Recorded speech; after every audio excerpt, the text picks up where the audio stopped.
Bonjour tout le monde, bonjour. Alors nous sommes le 16 janvier 2017 et je vais vous expliquer un petit peu où on en est parce que on a eu des questions de plein de gens qui se demandent où on est, ce qu'on va faire, si on est parti, quand on part et combien de temps. Donc, alors on change d'avis souvent, donc ça peut encore changer largement d'ailleurs. Mais aujourd'hui on pense qu'on va pouvoir partir dans 3 à 4 mois. On pense partir en avril ou au mois de mai, c'est-à-dire quand il commence à faire beau. Et où est-ce qu'on va aller? Eh bien, on va aller plutôt du côté de l'Espagne au début. Donc on ne sait pas très bien un mois après quand on part. On ne sait pas si on part tout seul, si on part avec des équipiers ou pas d'équipiers, si on part avec d'autres bateaux ou pas d'autres bateaux. Enfin, on verra, ça c'est pas encore défini. Mais surtout, on va partir avec une philosophie différente de la dernière fois. Alors, pour ceux qui nous suivent depuis pas mal de temps, donc, notre grand voyage dernier, c'était aux Canaries. Hein, il y a 2 ans, on est parti aux Canaries. Et ce qu'on avait remarqué et ce qu'on a un petit peu regretté hein, quand on a fait tout ça, c'est que quand on est parti un petit peu en se disant, bah voilà, on a un objectif, c'est d'aller aux Canaries. Fin septembre, on partait et fin octobre, on était aux Canaries. On s'est dit, ouais, super, on est là, ouais, chouette, on a gagné. Mais voilà, en fait, on n'a pratiquement pas visité, on n'a pas eu beaucoup de contact avec les gens dans les régions ou dans les pays où on est passé. Donc on n'a rien vu d'Espagne quasiment, on n'a presque rien vu du Portugal non plus, on n'a pas vu la Galice, on est passé en vitesse en Algarve. Bon, donc on regrette un peu ça. Donc cette fois-ci, on part avec une idée, c'est de prendre beaucoup de temps, énormément de temps, de partir vraiment tranquille, tranquille.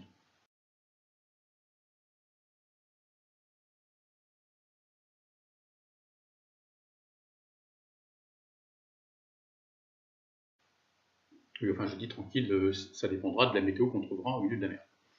Mais l'idée, c'est quand même de rester euh, plusieurs semaines, peut-être plusieurs mois à un endroit, avoir des contacts avec la population, peut-être une voiture, visiter la région et pas se donner du tout d'objectif au niveau de temps.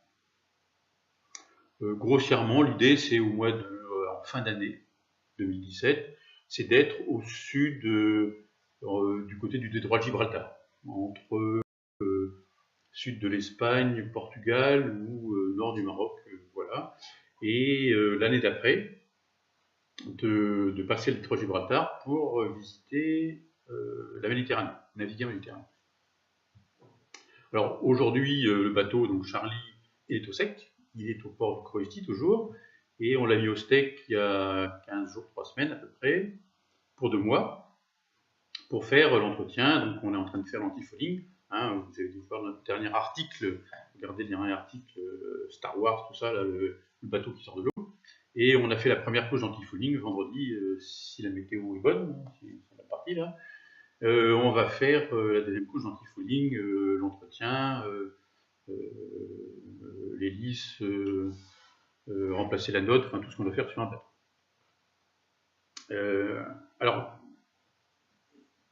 dans ce qu'on fait, il y a la préparation technique et j'ai expliqué plein de choses techniques sur le bateau, ce qu'on avait fait, mais il y a également la formation et la préparation de l'équipage. Alors, qu'est-ce qu'il y a comme préparation? Alors, je ne parle pas forcément de préparation physique, bien qu'il faut être en forme, faire un peu de footing, faire un peu de gym, etc. Mais plus la préparation psychologique. Et on a donc décidé d'apprendre les langues des pays où on va aller pour pouvoir justement communiquer beaucoup plus avec la population, parce que si on ne parle que français ou anglais, c'est extrêmement limité. Donc on a gros objectifs. Alors, il faut savoir que nous, on ne parle pas du tout ni espagnol, ni portugais, ni donc à part français, anglais et un peu allemand, donc où on va, ça ne sert pas à grand-chose. Et je vais voir si on peut arriver à parler à peu près moyennement une langue en l'espace de 3 mois. Alors, je me suis renseigné. pour à peu près... alors combien il faut travailler et il faut apprendre du vocabulaire. On a beau dire, il y a des méthodes faciles, quelle que soit la méthode, si on ne retient pas du vocabulaire, on ne peut pas parler la langue. Ça semble évident, mais ça c'est certain. Et dans les recherches que j'ai pu faire, je me suis dit, mais il faut apprendre combien de mots de vocabulaire pour arriver à parler une langue à peu près correctement. Alors, ça dépend de quoi on parle.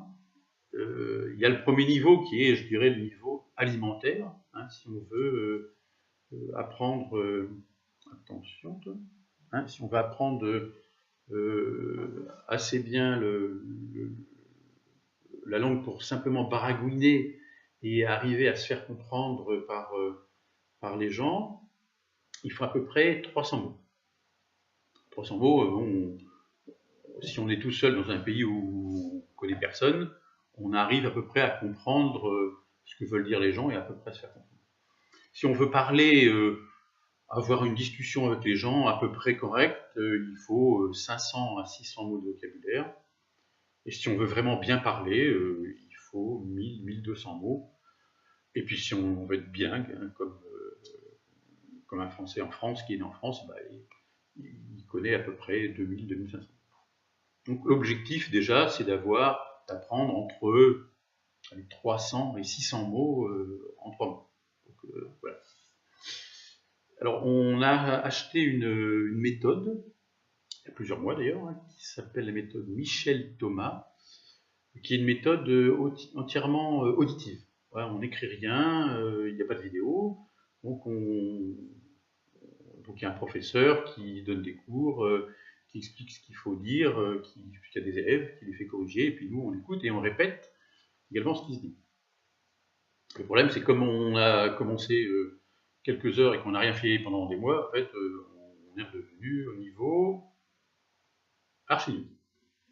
Parce que le but c'est quand même ensuite, quand on aura appris l'espagnol, c'est d'apprendre le portugais parce qu'on va apprendre le portugais, puis devenir bilingue, trilingue, plein de langues, et puis apprendre l'italien, le baléarois, le sardaignais, le grec, etc., en fonction des endroits où on va aller. Alors, dans les techniques qu'on va utiliser, alors on va utiliser cette fameuse méthode de Michel Thomas auditive pour l'espagnol. Je vais également utiliser une méthode que j'ai trouvée tout récemment qui s'appelle Mosalingua. Je ne sais pas si vous allez voir, hein, Mosalingua. Donc c'est une méthode qui est uniquement sur Internet, mais qui coûte pas cher, 5 € je crois. J'ai également téléchargé une appli qui s'appelle HelloTalk. HelloTalk, eh bien, ça permet d'être en relation avec des gens du pays où on veut apprendre la langue, et eux sont des gens qui veulent apprendre le français. Donc l'idée c'est un peu de chatter, de correspondre avec eux par écrit ou éventuellement par oral, peut-être par vidéo, enfin je n'ai pas encore utilisé. Et comme ça, on s'entraîne facilement, rapidement à parler la langue ou à écrire la langue et à être corrigé.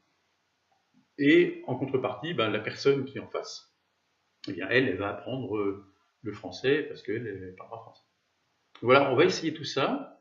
Alors j'ai également utilisé une méthode qui s'appelle Babel pour l'espagnol, qui ressemble un peu à Mosalingua, là, qui est plus où on écrit également. Enfin, je trouve que Mosalingua c'est quand même très orienté à apprendre un maximum de mots de vocabulaire, alors que la méthode Michel Thomas c'est beaucoup plus apprendre à parler, des expressions. Donc je trouve que c'est assez complémentaire. Donc quand on en saura un peu plus au fur et à mesure des jours et des semaines, parce que je ne vais pas vous expliquer tous les jours où j'en suis dans mon niveau en espagnol, hein, eh bien je vous dirai ce que je pense de toutes ces méthodes et comment ça évolue. Ça n'empêche pas qu'on va continuer à faire des préparations techniques, hein, sur le bateau, il faut encore faire un petit peu. Voilà un petit peu où on en est. Et puis également ce qui va changer, par rapport à la dernière fois, c'est que je vais essayer de faire plus de vidéos. J'ai remarqué sur les gens qui voyagent, comme nous, hein, en voilier, et qui sont loin de chez eux pendant longtemps, eh bien, il y a beaucoup de gens qui font des vidéos. Ben, c'est vrai que c'est plus sympa, c'est plus ludique.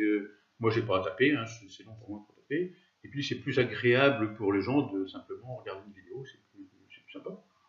L'ennui, et ça dont je vous ne promets rien du tout, c'est que pour faire une vidéo, il faut une bonne connexion Internet parce que ça nécessite un débit important pendant longtemps. Et alors quand on est chez soi, ça se passe très bien. Par contre, quand on arrive dans des endroits, dans des ports où on est, parfois il n'y a pas de connexion Internet. Ou quand il y en a une, il y a 50 bateaux qui sont branchés sur la box du port, et le débit est tellement bas qu'on ne peut absolument pas faire de vidéo. On peut envoyer un mail, éventuellement une photo, mettre à jour notre blog, mais c'est tout. Donc je verrai si j'arrive à faire plus de vidéos, mais c'est vrai que c'est sympa. Moi j'ai revu une vidéo que j'avais fait sur notre retour des Açores, c'est vrai que c'est quand même sympa. Donc voilà où on en est. Alors combien de temps on va partir?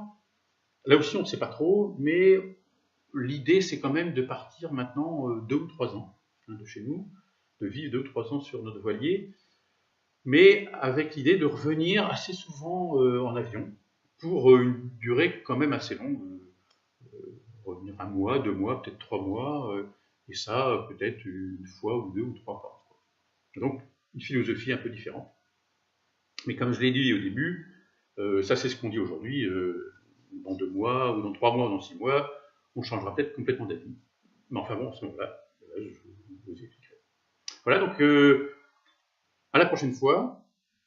Hasta luego, et puis à bientôt sur notre blog Les Morgats au Canal. Allez, bientôt, au revoir.